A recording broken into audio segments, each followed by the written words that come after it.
Today's message from Reverend Christian Sorensen was recorded on February 18th, 2018, and it's titled Peace Rocks, Affirming I Live from the Power of Peace. And today we welcome back the spirit, talent, and voice of our very special guest and musical artist, Ray Davis, who can be found on his Facebook page or on his website from a link at joyouspodcast.com. Come visit us at seasidecenter.org, and you can join us in Encinitas, California sometime, where we always have great music, a spirited message, and a joyful, loving, vibrant community that await you. We have a wonderful, wonderful guest this morning who is awesome. Just an awesome person, awesome spirit, extremely talented. Drove all the way up here this morning from Los Angeles with his beautiful bride.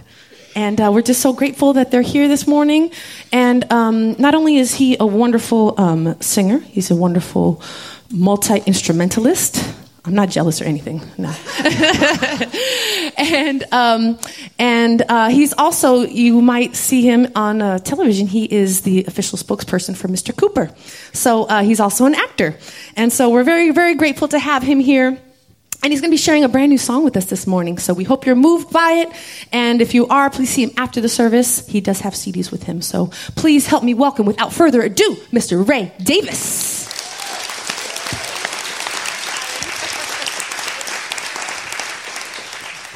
Good morning, Seaside. Y'all good? Everybody all right? Your mama good? Your daddy good? Everybody, all your people all right? Okay. Yeah. Okay. So there's an eternal principle that I'm learning to rest in. The principle of equilibration. Jesus expressed it when he said, "Consider the lilies of the field. They don't work, but look at them." That's my version of what Jesus said. Look at them. When we're in perfect harmony with that which created us, all needs are met, all desires are fulfilled. This song is about someone who put the emphasis on the wrong syllable. Seemed to have a whole lot, but felt poor. Lyric is, poor man Curtis lived poor in a rich world. Now, is anyone here named Curtis? Any Curtises? Anybody with a brother or father or son or anybody, cousin named Curtis? Okay, nothing personal. Just it's called Poor Man Curtis. Mm-hmm. Yeah. There it is. Yeah.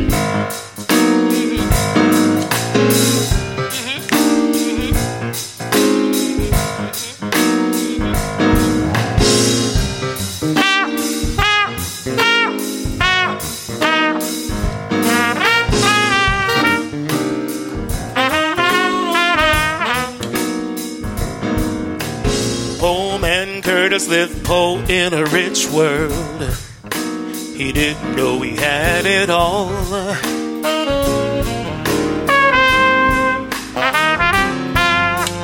Poor man Curtis lived poor in a rich world. Yeah, he didn't know he had it all.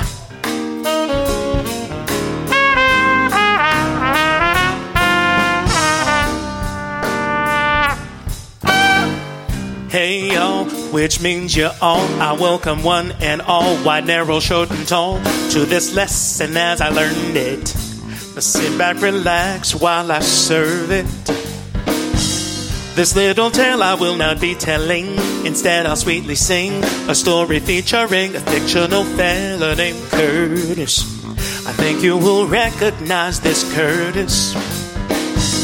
It all begins once upon a time. Curtis made the climb to corporate heights sublime. Had a new corner office, big view, big chair with a softness side. They called him sir, he told him what to do, where to be, when to begin, when to be through. Always gains and never losses. He was beloved by his bosses, but he worked hard, you see. Hard as he could imagine. Try as he might, he could not fight the feeling there was something amiss. Poor man Curtis lived poor in a rich world. He didn't know he had it all.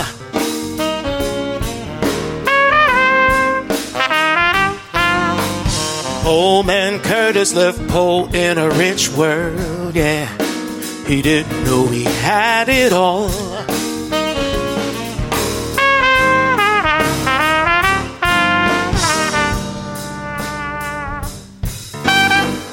Curtis had a lovely house. He had a lovely spouse who kept a lovely house. Out jonesing the Joneses. He was winning the war of what we owns is. But all he did was work. He took no time to play. Hug a tree, smell a rose for even half a day. He said, I push, push, push till I'm skin and bones. Whatever else am I to do? 'Cause times were hard, you see. Hard as he could imagine. He said, I get what I can what I get, and save it for a rainy day. Poor man Curtis lived poor in a rich world. He didn't know he had it all.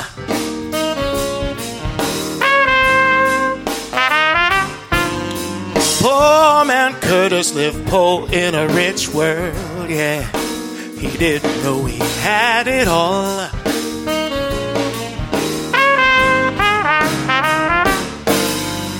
Then one night he had a dream of taking flight on outstretched wings.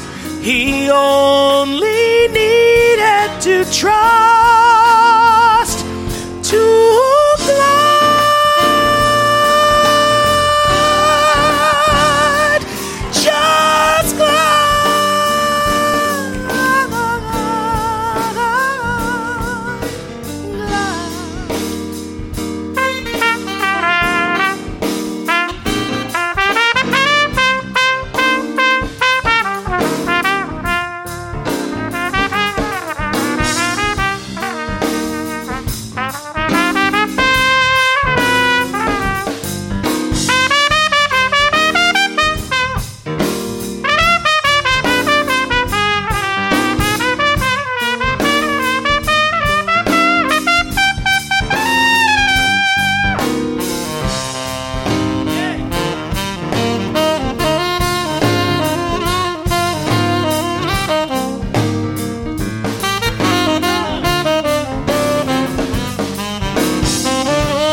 Curtis woke up with a revelation, an epiphany of the great mystery, a realization. He said, good God, and oh my God, how long have I been asleep?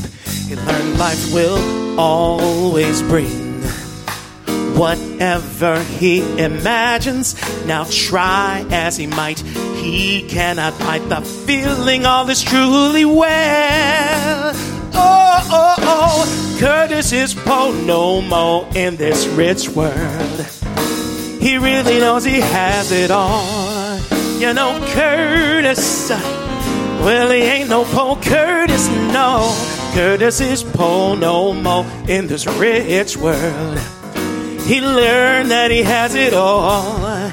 You know, he has it all. Hey, Curtis knows he has it all. Curtis is poor no more in this rich world. He really knows he has it all. He finally got his money right. Now they finally learned to love and live his life now. Curtis is poor no more in this rich world. He really knows he has it all.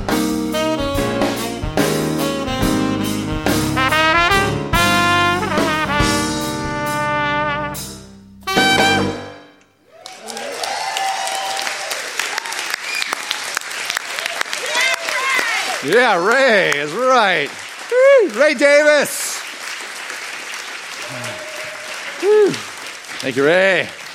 Wow, great new song. Man, nice job with it. It's just perfect. Just getting those values in the right place. And it's really a really good song for today, for this week. It's a rough week, tough week. Another week where massacres going on in our country. I'm just getting tired of standing up here in a sense, time and time again, trying to address and share a spiritual perspective as to what is going on in our world. And as I begin to get tired with that, I try to move into those God qualities of the peace and the love. I just think about the parents who are going home to empty bed where their children were sleeping last Sunday, at this time.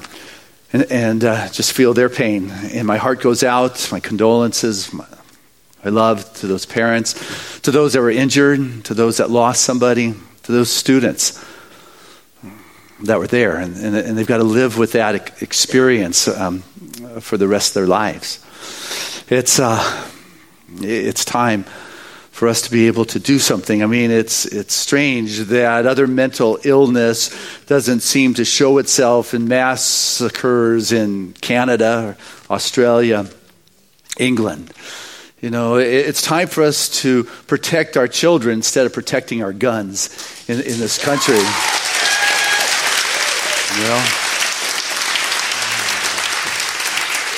And I know that we can do it. We had one person try to get onto a plane with a bomb in their shoe, and now we all have to take our shoes off to get onto a plane. Don't tell me that we cannot protect our children. I know that we are capable if there is something that begins to emerge and say enough is enough, and it's up to us to be able to speak out and say our children matter more than the gun industry. Our children matter more, and I know that it is important for us to come from that place of a higher perspective and a higher understanding and not get caught up in the pain of the particular of what's going on. I've got these grievances inside of myself. I've got this anger inside of myself. And what I come to recognize more and more, as long as I hold on to anger and I hold on to grievances, I'm attacking God because I'm not allowing God to love through me. I'm not allowing myself to be a conduit to bring a greater possibility into our world. Jesus, when he was hanging there, he didn't say, I hate you guys. That's my interpretation, right? You know what I mean? We're doing that. Yeah. It came from a place of forgiveness. It came from a higher place. That's what we must begin to figure out how to do, is to come from a higher place. And it just so happens that last year, when we were planning out this season of nonviolence, we said this day we were going to do our peace rocks. And so it just so happens that today, as you walked in, a child gave you a rock, I trust, and a pen. Did everybody get one when they came in? 3 of you. Did you not come through the door with the children there? Anyway, pick one up on the way out because it is a wonderful thing that we do. What we ask you to do is to take a rock that came from our beaches. Don't tell City because I don't know if you're really allowed to take rocks. But we are returning them. And what we're asking you to do is to take a pen that we gave you or we have out there that writes on rocks and write a word of peace, of love. I'm writing joy. And we're asking you, like we have in the past years, is just to take this rock and put it out in the community somewhere. So all of a sudden, somebody's walking along and they see a rock that says joy. And like, boom, it just instantly shifts consciousness. Take it, put it in a planter somewhere. So when somebody comes along and they, whoa, look at that, grace. Put one in front of a community building. So when our leadership comes out, they come across and they find a rock of grace, a rock of love, a rock of beauty that's just sitting out there. And you can begin to make a significant difference in helping shift what's going on out there. Because you know what? We need to do this. We need to shift the consciousness. And so one of the valuable things when the world is stirring is to go within. And as a scuba diver, I've been out on the boat when it's crazy out there. There's big waves. You're getting thrown from side to side. You're wondering why you're out there, maybe trying to, I don't know why you decided you needed to go diving on this particular day when people are hanging over the side releasing their breakfast. But it is white caps all over, waves breaking over the hull, and you put on your gear and you dive down under the surface. And it's calm. That's right. It's peaceful. It's quiet. There's balance. There's the equilibrium. It's like, wow, going underneath the surface. And that's what our meditation does. It allows us to be rocked by peace. It allows us to get to that place where I am able to connect with that something that is higher, that is greater, that allows me to experience the boundlessness of consciousness, the spaciousness, the limitlessness of space. It allows me to hear a silence beyond perception. It allows me to go into this wonderful kind of place by becoming mindful of something that is greater that is going on in this world, because I am in charge. I'm not going to give my power away to the headlines or what is going on. I have been called by God to be an ambassador upon this earth, to be a conduit, to bring forth a higher possibility. But I must become mindful of that place of my being that has never been violated with what's going on in this life, in this world. And so as I choose to practice my mindful practices, and I've done this enough times to know with people beginning to meditate, what you initially experience is anything and everything other than that peace. What comes up for you doesn't look like that boundlessness of consciousness. It looks like your stuff. It looks like this world. But what I want us to get is that you need to sit with the anger or the resentment or what is going on. And it takes courage. You need to be courageous to sit with your judgments and your grievances and what is going on. Be courageous enough to sit with that and not try to manipulate it, change it, and say, hey, this is how it's supposed to look. But to allow it to become your teacher, to be your revealer, to understand and to see something more that you're not presently seeing. So you become the divine download for a new thought with what is going on. Because anger does not dispel anger, is what we've been told by the Gandhis and the kings. Buddha shared the story of a couple arrows. First arrow is the one who gets shot with. Not much you can do about that. That's pain. That's ow. That's the event. It's happened. It's what's going on. Second arrow is the one you shoot yourself with. Now, that one's optional.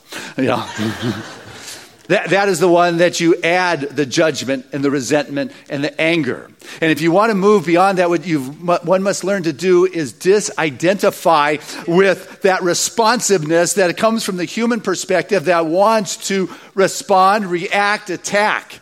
There is something higher that needs to be, and I need to disidentify myself with that first arrow and begin to be a place in a mindful kind of way. Say, okay, God, Spirit, what is it I'm supposed to do? If it's not to hate them, what is mine to do here? Because you know what? Things are never going to be how they were. Now repeat that, because that's an important piece to know. Things are never going to be how they were. Because I'll tell you what, life is progressing and moving forward. And when we are amazed and look at all this change that is happening, you have grown so much. You know, what would be really remarkable if things didn't change. You know, if I go to visit a friend, they've got their little 1-year-old learning how to walk and speak and how cute, holding on to things. And I say, and give them a little kiss, nice job. I come back a year later, you know what? They still look like a little 1-year-old trying to learn to walk and hold on to things and speak. And they're saying, I don't say, oh, how cute. I say, there's something wrong here. You're sick, you know. Life cannot go back to the way it was. Life is progressing, unfolding, and we must be the conduit through which the new expression comes. The Course in Miracle tells us that if you have love inside of you, all you got to do is let it out. Right? God is love, then the truth of your being is love. Then what I have to do is let it out. I'm not going to say, I hate you guys. I've got to let love out here somehow. I've got to become mindful as to how it is mine to do. You know, follow your passion. That will show you. You know who Chloe Kim is? Really? There were a lot more at the first service than you, Chloe Kim. Anyway, I'll fill you in. She was the first Olympic athlete for the United States to win the gold medal last weekend. She did the women's half pipe. Her dad was an immigrant from Seoul, South Korea, just so happened. And as Chloe began to grow in her life, her dad was an engineer, good job in L.A. At the age of 8, he saw the potential of the daughter and the passion, and he said, you know, I'm going to hit the pause button and put my attention on my kid. He took her to Switzerland for a couple of years, lucky kid, and then spent the time. And Chloe said she wouldn't be standing at that half pipe going for the gold medal if it wasn't for what my dad sacrificed for me, and I don't know if I could ever do that. It's probably because she's never been a parent, but anyway, but the story goes, you know, with Chloe, is the way you win the half pipe is you get 3 runs, and they take your best run. So after the first 2 runs, she's sitting at the top of the charts in the gold medal position. And so everybody else goes before her on the 3rd run. You save your best for the 3rd run. You know, your wild move so you can get the biggest points, and ta-da, you knock the person off the top. Well, after everybody did their 3rd run except Chloe, she was still sitting in the gold medal spot. She had won the gold medal without even having to do that 3rd run.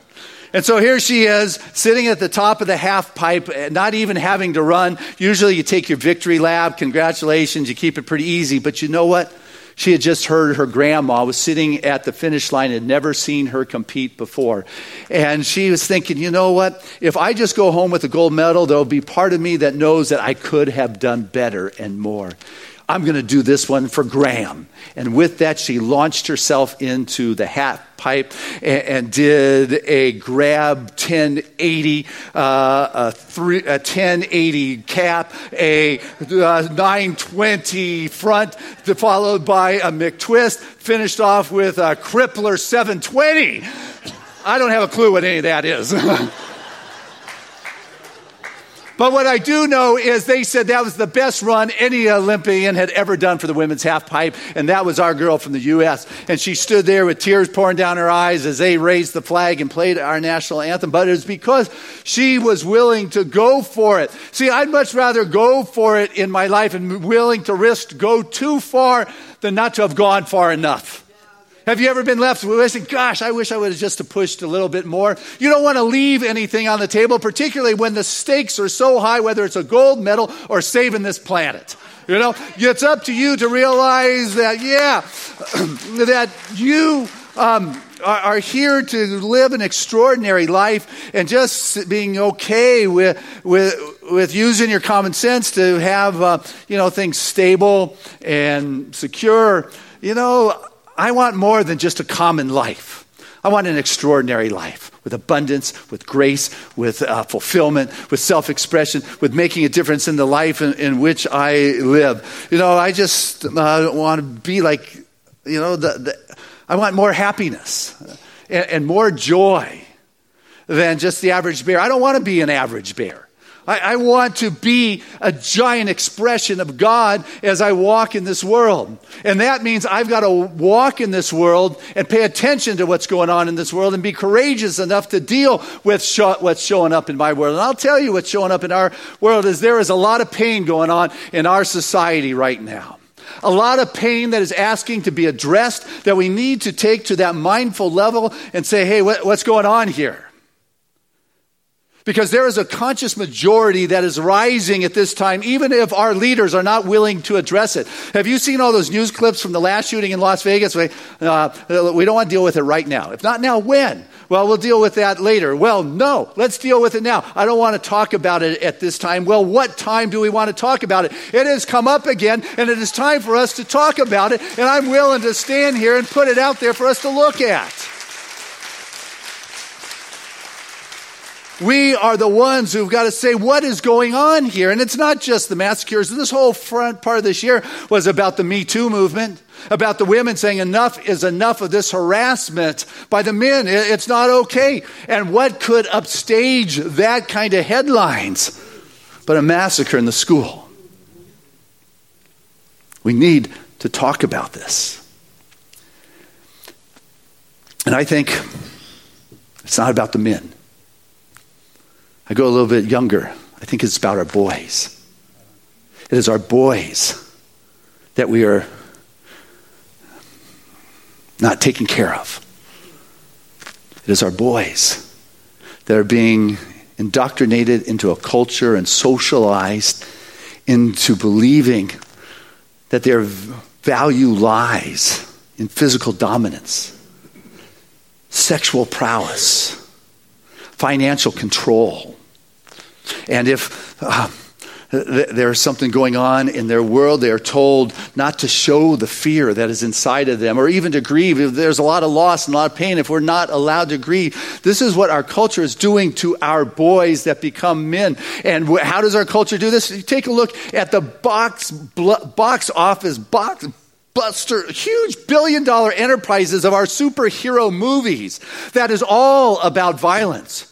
Our political leaders who are to represent our highest ideals and represent you out of state here. Not all of them are living up to that standard in which we hold for them. Or the video games where our kids virtually enter a reality where they are given weapons of mass destructions to blow up and shoot. And then we wonder, why is this going on in our schools and in our workplaces and at hotels? Come on, guys, let's have the conversation. Be mindful of what we are telling our kids is the appropriate behavior.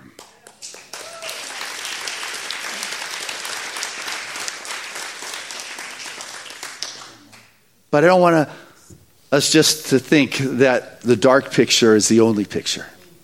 There's more. And there's greater possibilities. And what I truly believe in is the goodness that is in all people. But if you continue to put other images and pictures, it takes hold of that. So I want us to see, Mark, would you roll this clip of this goodness in people?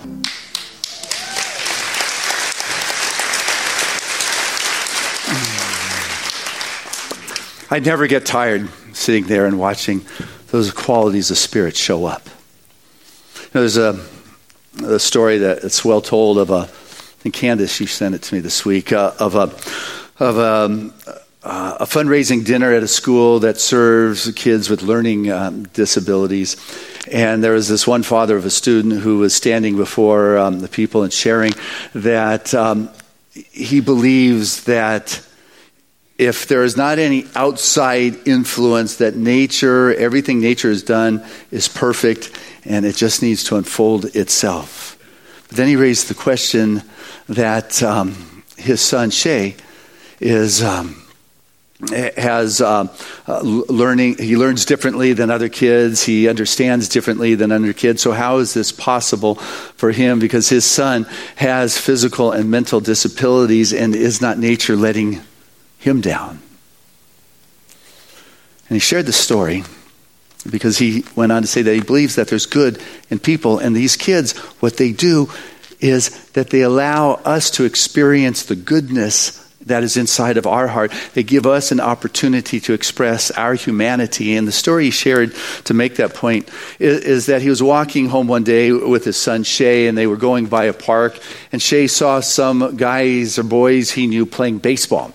And he said to his dad, "Hey, Dad, do you think they'd let me play with them?" Now, Dad knows there's no boys that want someone like Shay to play on his team or on their team. But then he looked at his son, and he knew how much it would mean for his son if he could play. And so as a dad, he went up to the fence and asked one of the kids, "Hey, do you think Shay could play with you guys?" And that kid looked at the other guys. What do I do here? And then he said, "You know what? It's the 8th inning. We're down by 6 runs. Go ahead. Send him over. We'll see if we can get a bat in his hand in the 9th inning." And so he came on over, and Shay, struggled to get into the dugout, and he somehow was able to get his shirt off, and he put on a team shirt. Well, that smile that went on this kid's face just lit up. He may have had physical and mental disabilities, but that didn't stop him from feeling the joy that he was part of this team. Well, their team went on to score 3 runs that inning. They still were down by 3 going in the 9th inning. And so they put Shay out into the right field. Anybody knows anything about Little League? Nobody ever hits the ball into right field. That is the safe zone. And sure enough, nobody hit the ball into right field. But Shay, he was in heaven. He had a baseball mitt. He was playing baseball. He was a baseball player for the first time in his life. He was just elated and filled with joy. And they came in at the end of that inning, the bottom of the 9th inning. Shay's team was up. And they actually scored another run that inning. And now it is the bottom of the 9th inning. There's 2 outs. The bases are loaded. The winning run is on base. And the question is, it's Shay's turn to bat. Do you put him up to bat? Yeah, well, you would. Surprisingly enough, these young kids said, "Yes, Shay." And they went ahead, and anybody knew that, he didn't even know how to hold a bat properly. They went ahead and they let him go up there to bat at the plate with 2 outs. And the pitcher, he realized what this team did. This team sacrificed their win so Shay could have the experience of holding the bat in the baseball game. So what he did is he walked up closer to Shay, and he looped the ball. Boom. And Shay, with all of his might, swung as clumsily as could be. He almost fell down. Didn't even come close. And so when the pitcher got the ball back, he walked up even closer. And he kind of, And Shea just closed his eyes and swung, and he hit that ball and it just trickled off the bat. Slow roller back to the pitcher. And the pitcher picked up that ball instant out at first base. And but what he did instead is he threw the ball over the first baseman's head. And everyone in the stand starts shouting, "Run, Shea, run to first." Well, Shea's never run to first in his life. And Shea ran to first, and he made it, and he kept on running into the outfield. And they're saying, "Shea, run to second. Shea, run to second." And so he makes this turn from the outfield and starts running to second. And the kid in the outfield, smallest kid on the team, picked up the ball. He had the chance to be the hero of his team for the first time ever. Easy out to throw to second base to tag Shea out. But he looked at the pitcher who was his role model and example and saw the decision he made. And so this small kid threw the ball over the second baseman out into the outfield. And Shea got to second base, and now he didn't know what to do. And the shortstop on the other team took Shea, turned him to third base and said, "Run to third, Shea, run to third." And the stands shouting, "All the way, Shea, Shea, Shea, Shea, all the way, Shea, Shea." And so Shea rounds third base and stumbling, trying to catch his breath, and he crosses home plate, and the stand, people in the stand, and the kids from both sides are out on the field, and they cheer this little kid as if he had just hit a grand slam to win the baseball game for his team. And as his dad is sharing this story with tears in his eyes, he said it was in that moment that those boys did something with love for humanity and caring that makes a difference.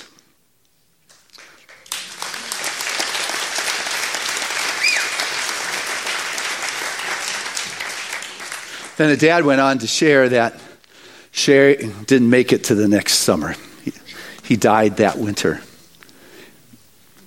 And he said that Shea never forgot that day in which he was cheered as a hero, and how proud he made his dad, and how happy. And when he came home, he saw his tearful mom embrace her little hero of the day. That's the vision I hold for our boys in this country.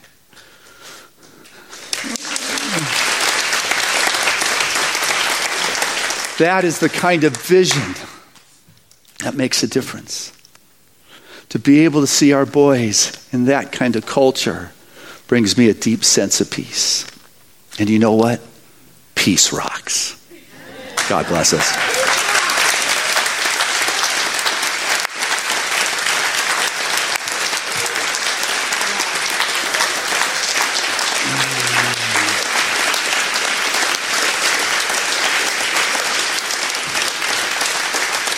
Ray Davis, come on up. Keep it going, the love that's in this house.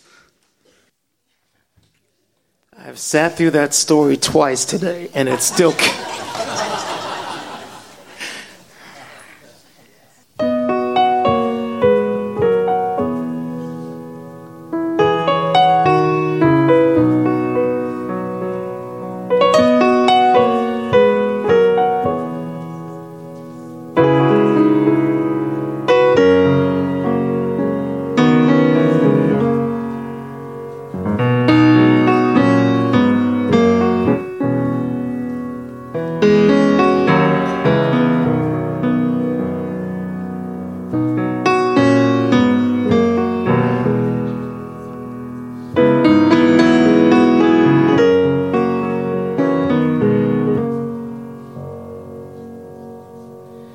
If you're perplexed beyond a reason,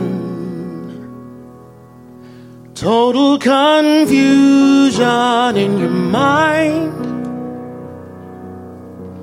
pay heed to simple sign and decision. Wonderful the feelings you find, and you'll find. Send yourself messages of a courage to conquer the past. Fall back from thoughts that discourage. Make sure they never last. When it seems like life is useless, seems to you that you are too, you will find strength for the struggle, inspiration, motivation from the source in you. The sun will rise, don't you ever doubt. Sun will rise, you can work it out. Sun will rise, bringing a new day.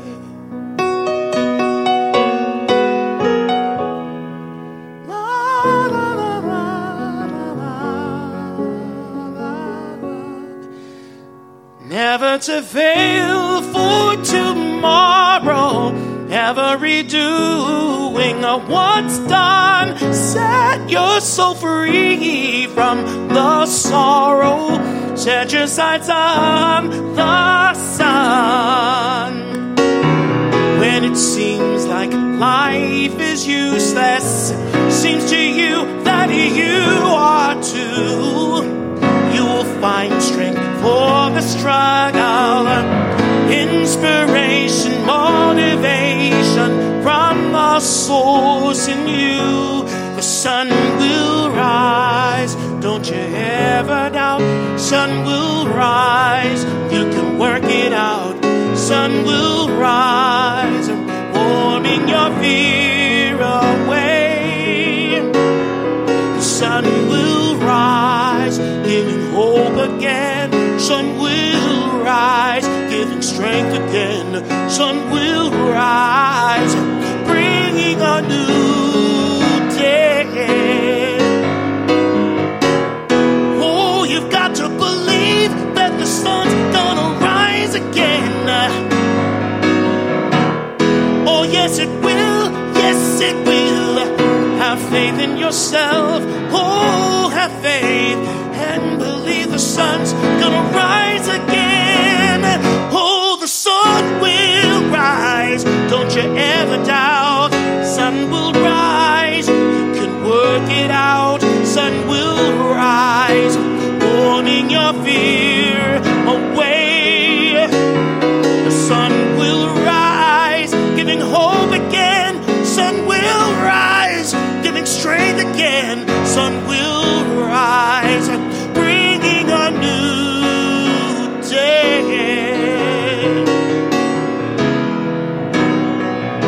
The sun will rise, bringing a new.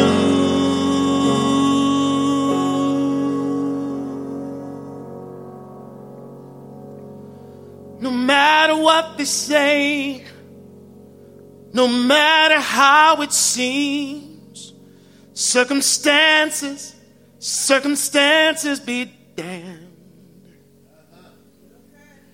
The sun's gonna rise and bring a new day.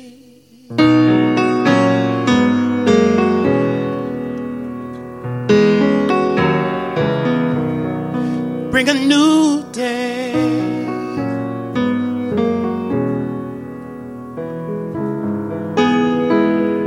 Don't worry about tomorrow. The sun's gonna rise.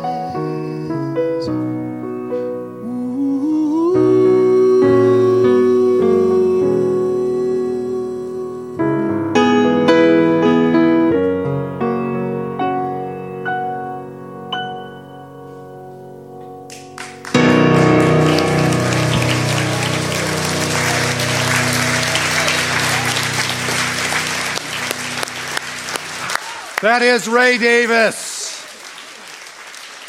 No matter what, the sun is going to rise. Woo! What a perfect song.